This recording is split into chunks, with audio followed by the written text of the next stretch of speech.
Indigents of Evboehighae, idulaka, and Ele communities in Orion local government area, especially women, singing and dancing following the grading of the road leading to their communities. Prior to the grading, the road was in a deplorable condition, riddled with potholes, thereby making driving through it a Herculean task. Following the poor condition of the road, which almost made it impossible for indigents to transport their farm produce to market for sale, Mommy IYORE decided to grade the road for easy access to the communities. The road grading was supervised by the public relations officer of Mommy IYORE Ministry, Destiny Agayire.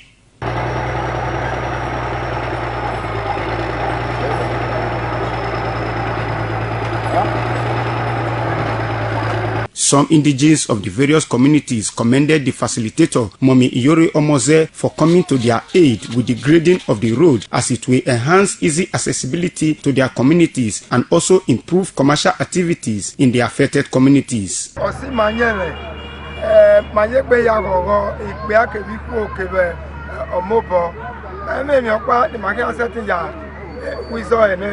Inyane do bimawe sena kepe odio we kate e manari nyana mananya wizo eneu ikpirame okaje omo yoga yanyagbon IYORE ne no bi omoze emi awo manodo ujebo na Jesu nogi uberi yobo ne baba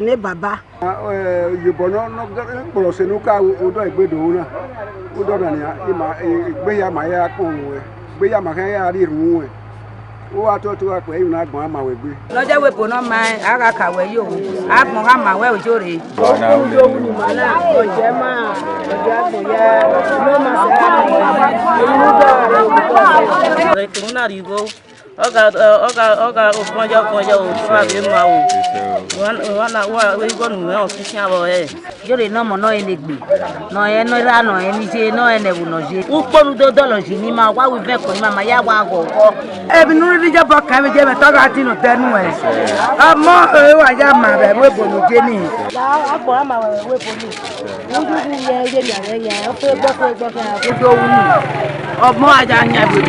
The France-based philanthropist Mommy IYORE had earlier paid medical bills and distributed food items to the less privileged in the society. Evboehighae reporting.